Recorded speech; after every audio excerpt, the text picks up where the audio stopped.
back in the late 90s, we would see an explosion. Shot deflected up high on a rebound, and Brodeur is able to cover that one. It looked like a short goal for the throwing. The net is empty. He throws it down, and he scored a goal! Martin Brodeur! In the value teams put on goaltending, long gone were the days of high-flying offense. No, we were now in the dead puck era, a period in hockey history where defense and grit took over the game.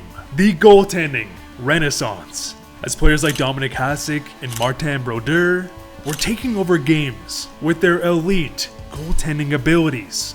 Thus, we would see a domino effect, where the high-end goalies went from being typically drafted in the second, if not third round, to becoming the centerpiece of the draft. Roberto Luongo, Bobby Lou drafted 4th overall, Marc-Andre Fleury drafted 1st, oh my god, Rick DiPietro, and in 2001, we would see 2 goalies selected in the top 10, Pascal Leclerc at number 8, and Dan Blackburn at number 10.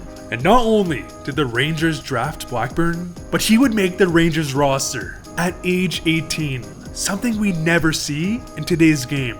But it wasn't that crazy at the time, as Blackburn was the previous CHL goaltender of the year and had many clutch games where he would take over during his time in the Western Hockey League. And in his first season, he would play some good games in the minors and get called up to play 31 games in his rookie season, where he would post a mediocre .898 save percentage and a 3.32 goals against average. Not great numbers, but you could see the potential. The next season, the Rangers starting goaltender Mike Richter would miss majority of the season with a head injury. Thus, Blackburn, now at the age of 19, would have to step up to the plate, where he would play 32 games and post his first shutout. However, around this time it was becoming apparent that this big of a workload for a teenager may have some serious consequences. But with this said, Blackburn would dismiss these concerns, stating that he was used to a heavy workload from his WHL days. And well, the next training camp,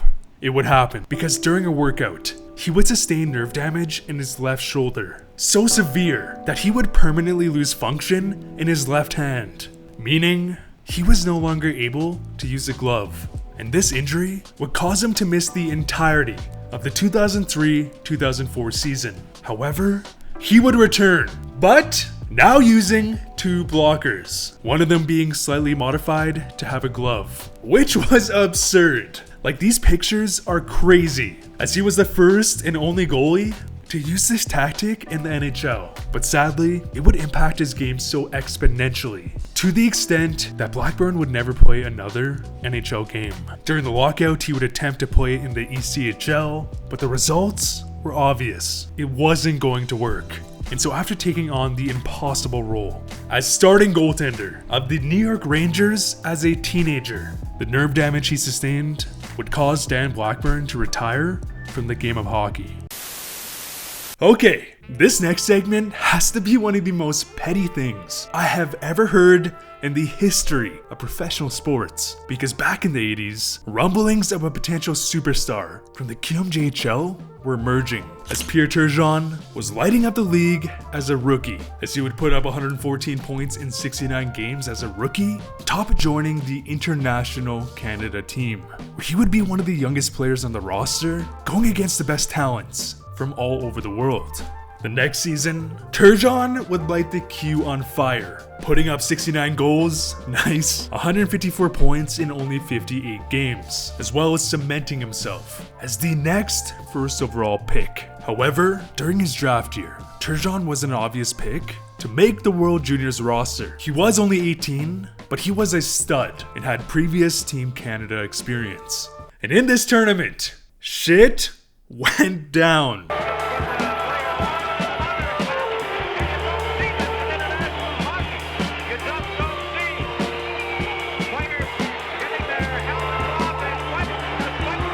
As we would witness one of the craziest line brawls in hockey history, coined Punch Up and Piestany, as future NHL stars in Shanahan, McGillney, Theo Fleury were all chucking fists at the opposing team, which would result in all the players involved being banned from international competition for 18 months. And the coaches, they got banned for 3 years. All of which, besides Pierre Turgeon and goaltender Jimmy Waite, who opted not to participate in the fight. And his teammates and team representation were so furious that Turgeon didn't fight that this was the last game Pierre Turgeon would ever suit up in a Team Canada uniform. Because even though he played nearly 20 years in the NHL, including a 58 goal, 132 point season, Team Canada was so petty that he would never be considered for Team Canada again. And even though Turgeon ended his career ranking 34th all time in points,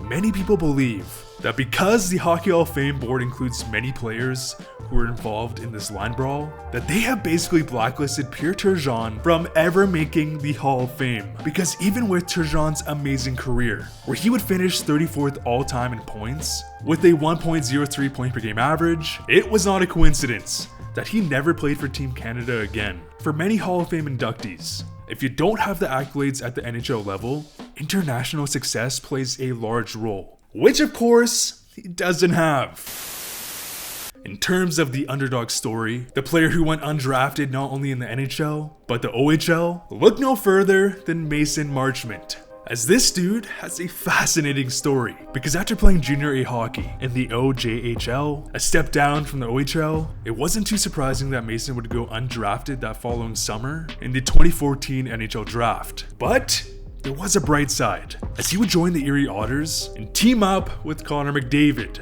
But with 26 points in 54 games, he was still considered an underwhelming prospect who would be a career minors player. However, Marchment would keep working, where he would earn a roster spot with the Marlies of the AHL. He would then spend some time in the coast and start producing at the AHL level, with 26 points in 44 games being his career high. Except, this has to be the most bizarre career trajectories I have ever seen, as Mason would have an impressive camp in 2020 and make the Florida Panthers, where he would play in the bottom 6 and put up 10 points in 33 games. Nothing crazy, but considering this man was not only undrafted in the NHL, but OHL, and so the fact that he stepped on NHL ice is a feat in itself. The next season, Mason Marchment would break out on the Panthers, as he would put up 18 goals, 47 points as a 26-year-old rookie, which included a 6-point game. Cross score! It's Marchment again! Hat trick!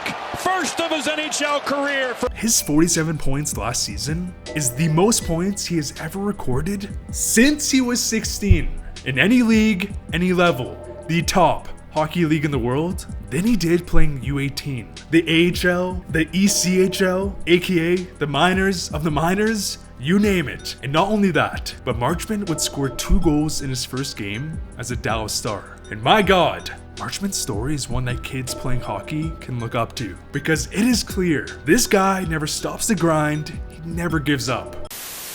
If you grew up playing hockey in Alberta, that meant you were gonna play against farm boys, players who play hockey during the season and work full time on the farm in the off season, just like the man himself, Daryl Sutter. But another farm boy I have to bring up in this video is Pat Verbeek. Because after an impressive rookie season in the OHL, Verbeek was drafted 43rd overall by the New Jersey Devils. In 1983, Verbeek would make the Devils opening night roster, where he would impress, as he would put up 20 goals, 47 points in a depth role. The next season, he would regress with 33 points, but the goal-scoring potential was obvious. That was until in May of 1985, shortly after his sophomore season. Pat Verbeek would return to the family farm just in time for his other season. Farming season, baby! In a freak accident, Verbeek would get his hand too close to an auger, which would result in his thumb getting chopped off. Now luckily, his dad and brother found his thumb and they would rush to the hospital to get it reattached. But here's the thing, fingers, a thumb are obviously a really important component of holding a stick. And somehow, not only did Verbeek not miss a single game the following season due to him losing a thumb, but he would score his then career high in goals, as he would score 25 goals that following year, and he would end up scoring 40 plus goals 6 times in his career. Because in a moment, where you would think your career would be finished, if not majorly set back, Pat Verbeek somehow did not skip a beat. It went on to becoming a star goal scorer, finishing his career with 521 goals, which ranks 37th all time. Not too bad for some guy who had to endure what I can only assume the most insane physiotherapy to be able to use his thumb.